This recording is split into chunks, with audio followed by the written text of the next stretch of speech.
नमस्कार मित्रांनो. 4-5 दिवस झाले आपण वैष्णवी हगवणे प्रकरण बघतोय. ती हरली का ते मला माहीत नाही, कारण कदाचित आई वडिलांना फेस करायची तिची हिंमत राहिली नसेल. प्रेम केलं होतं ना. प्रेम करताना, लग्न ठरवताना बापाकडून 51 तोळे सोने घेणारा आणि फॉर्च्युनर, त्याच्यानंतर मोबाईल, त्याच्यानंतर ब्ला ब्ला ब्ला, हे सगळं करत असताना तुला जराही वाटलं नाही का हे मागणारा भिकारचंद आपल्यावर खरंच प्रेम करत असेल म्हणून? तुझा बाप मागितल्या नकळतपणे सगळं देत होता, पुरवत होता. तुला तेव्हा आपल्या बापाकडे बघून जरा पण वाटलं नाही काय गं हे सगळं काय चाललंय? आणि एवढं सगळं मिळूनही तू त्यांनी केलेला दात सहन करत होतीस. आणि जेव्हा तू त्यांना फेस करण्याच्या लायकीची राहिली नाहीस, तेव्हा सोन्यासारखं बाळ आता त्यांच्या पदरात टाकून स्वतः चालली गेली.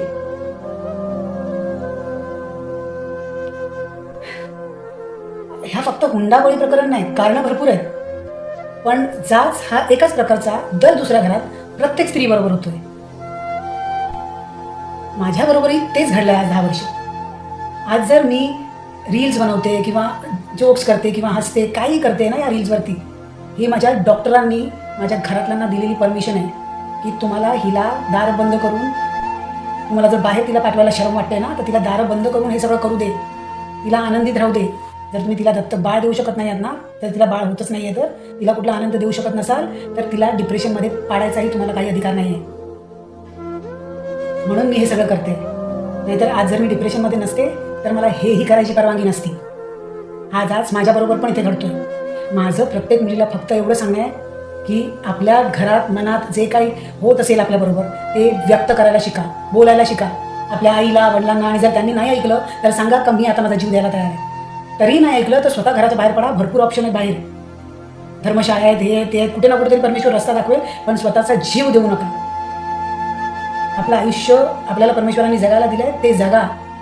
आज हगवण्यांची मोठी सून व्यक्त व्हायची, ताडके फाड उत्तरं द्यायची, म्हणून ती जिवंत आहे. आणि वैष्णवीसारखी सहन करत राहिली आणि शेवटी आयुष्याला मुकली.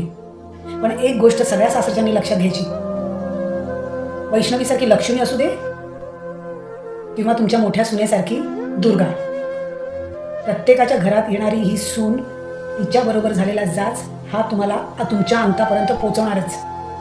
आणि राहिला भाग या नंदेचा, ही नीच बाई जी तिच्यावर थुंकली. आम्ही सुद्धा एक ननंद आहोत. जरासा जरी आमच्यामुळे आमच्या वहिनीचा अश्रू निघाला ना, तर आमची दुनिया इकडची तिकडे होऊन जाते. कधी चुकू नये आईने सासू म्हणून फोनवरती जर तिची चूक सांगायला गेले ना, तर मी तिची दुनिया वर खाली करून टाकते की आई तिला काही बोलू नकोस, कारण जी तुझी मुलगी भोगते ना, तेच जर तू तिच्याबरोबर करायला गेलीस तर उद्या माझं कधीच भलं होणार नाही. काय लावलंय, काय कसली कामं व्हायला पाहिजे तुमची? एक दिवस तुमची कामं नाही झाली, त्या बाईला त्रास होत असेल आणि तिने आराम करायला मागितला तर तुम्हाला त्रास होतो. तुम्ही तिचे संस्कार, तिचे आई बाप, तिचं काय काय काय काढून दाखवता, तिच्यावर झाडू हात काय काय काय काय उगारता. आणि हे जेव्हा होत असतं तेव्हा तुम्ही गपचूप ते सहन करता. मुलींनो, ज्या वेळेला पहिला हात उचलेल त्या वेळेलाच तुम्ही डिसिजन घ्या, पळत डायरेक्ट पोलीस स्टेशनला जायचं किंवा लोकांना जमा करायचं, दुनियेला कळू दे की तुमच्याबरोबर आतमध्ये हे घडतंय. कारण जर एक दिवशी हे सगळं घडत आलं आणि तुमचा जीव जायची पाळी जरी आली ना, तर सगळ्यांना आधी माहिती असतं की तुझ्याबरोबर हे कायम घडत होतं, आणि मग त्यांना जाऊन त्याची शिक्षा मिळते. म्हणून सांगते, बोलायला शिका. हे लोक तुमच्या त्रासाला हे लोक कुरवाळायला येणार नाही आहेत. तुमचा जीव गेला तर तो परत आणायला हे लोक येणार नाहीत. लोकांसाठी कधीच जगू नका. हा श्वास खूप महत्वाचा आहे आणि तो तुमचा आहे. तुम्हाला कळलं पाहिजे कसं जगायचं ते. ज्यांना पटणार असेल मी त्यांच्यासाठीच सांगते. त्या मुलींनाच मी सांगते की व्यक्त व्हायला शिका. यातून तुमचे संस्कार कोणाला मोजायचे त्यांना मोजू दे. याच्यातून तुमचे संस्कार जज नाही होत, तुमचा जीव वाचतो. आणि जितकं होईल तितकं स्वावलंबी राहायला शिका. स्वतःचा पैसा कमवा, जेणेकरून या नराधमांच्या हाती तुमचं मरण होणार नाही. आमच्या लहानपणी आमचे वडील सुद्धा घ्यायचे, खूप घ्यायचे, तरीही आमच्या आईने संसार केला, कारण आमचा बाप तिच्या हातात तेवढे पैसे द्यायचे ज्यात घर चालू शकेल. आजच्या पुरुषांना ते नकोच आहे. माझ्या सकट प्रत्येक स्त्री ज्यांना मी ओळखते त्या स्वतः कमवतात आणि स्वतः खातात, किंवा त्यांनी स्वतःचं जे कमवून ठेवलं आहे ना त्याच्याने त्या आपल्या स्वतःच्या गरजा पुरवतात. का? कारण नवऱ्याचा पैसा बिलांमध्ये वगैरे जातो, ही सगळी समजूतदारपणा त्या समजून घेतात. तरीही यांना समाधान नाही. तरीही हे कुठे ना कुठेतरी तुमच्यात कमी काढणार.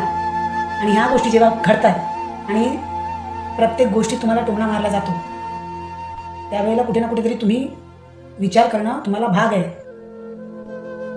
हा त्यांचा आजारपणा आहे, जो तुम्ही तुमच्या अंगावर नाही काढून घेऊ शकत आणि नाही काढून घ्यायचा. आजकालच्या लोकांचा हा पॅटर्न झालेला आहे की कुठल्या ना कुठल्या तरी कारणाने तुमच्याबरोबर भांडायचं, तुम्हाला मेंटल स्ट्रेस द्यायचा आणि एके दिवशी तुम्ही जग फिरून जरी आलेला असाल ना, तरी तुमचा कॉन्फिडन्स अशा प्रकारे पाडवायचा की तुम्हाला असं वाटेल की तुम्ही तुमची काय लायकीच नाही आहे. आणि त्या दिवसापासून तुम्ही घराच्या बाहेर जरी निघाल ना, तर माणसांमध्ये राहायला घाबराल का आपण कसे आहोत, खरंच कोणी आपली इज्जत करते का. आणि जेव्हा लोकांना कळेल ना का तुम्ही असे घाबरलेले आहात, तर माझ्यावरती विश्वास ठेवा का तुमच्या आजूबाजूचा आटू झाटू माणूस पण येऊन तुमची इज्जत करून जाईल. त्याच्यामुळे या असल्या लोकांमुळे स्वतःला कधीही ढासळू देऊ नका, स्वतःचा कॉन्फिडन्स कधीच पाडू देऊ नका. खूप घाणेरडे चाललं हे आजकालच्या जगात. मला तर वाटतं लग्न हा पॅटर्न फक्त काढलाच याच्यासाठी आहे की एक फ्रीमध्ये 24 तास राबणारी नोकराने तरी बोलवा किंवा आपल्या घरासाठी वारसं जन्माला घालण्यासाठी एक मशीन आणा. याच्या व्यतिरिक्त घरात सुनेला काहीही महत्त्व दिलेलं जात नाही आहे. त्याच्यामुळे प्रत्येक मुलीला माझं निवेदन आहे की स्वतःची काळजी घ्या रे बाबा, आणि पहिली प्रायोरिटी स्वतःला द्या. लोक गेली आणि त्या चॅनल्सना सुद्धा मला हे सांगायचं आहे, ज्यांनी ह्या गवार बायकांच्या डोक्यात 24 तास थोपून ठेवलेलं आहे. त्यात सिरियली टाकून प्रत्येक सिरियलमध्ये एकच स्टोरी की ती सासू जात करणारीच असते आणि ती सून जी सहन करणारी असते तीच हिरोईन असते. जी वा वा वा काय सहन करते, ती किती चांगली हिरोईन आहे. आणि हेच तुम्ही त्या मुलींच्या डोक्यात घालून दिलं जातं. आणि आज या संसारात सगळ्यांच्या संसाराची विल्हेवाट अर्धी तर या चॅनल्सनी लावून टाकलेली आहे. जगात एवढे विषय आहे, जरा आपली क्रिएटिव्हिटी वाढवा आणि दुसरं काहीतरी लोकांना दाखवायला सुरू करा, जेणेकरून लोकांची घरं, लोकांचे विचार सुधारतील, लोकांचे जीव वाचतील. येड झाव्यांनो, आता ज्या मुलींबरोबर घडतंय, कोणी माझ्यासारखं व्यक्त होत आहे, कोणी नाही होणार, कोणी मला बघून ऐकत असेल, कोणी मेसेज करेल की हो खरंच आहे ताई, पण आमचं असेल, आम्ही कसं करू ना, तुमचं तसं आहे, तुम्ही कसं करू. उठा, निर्णय तर घ्या, हिंमत तर करा. होतं, सगळं होतं. फक्त घाबरून जाऊ नका. कोणाची एवढी मजाल नाही का तुमचं काय उपटू शकेल, जोपर्यंत तुम्ही घाबरत नाहीत. एकदा घाबरलात तर तुम्ही स्वतःची सावली बघून सुद्धा मराल. त्यामुळे हिंमत जमा करा, हिंमत गोळा करा. तुम्ही म्हणाल की बाबा सहन करेन आणि एक दिवस मरेन आणि मग लोक म्हणतील वा काय मस्त होती बाई. हे ऐकायला तुम्ही जिवंत नसणार. ती तारीफ ऐकण्यासाठी आज देवाने दिलेलं आयुष्य असं वाया नका घालवूत. हे लोकांनी तुमच्या मनात घुसवून दिलेलं आहे का लग्न म्हणजे हीच गोष्ट आहे की स्त्रीने सगळं काय असेल ते सहन करायचं. ती खरी माता, ती खरी लक्ष्मी.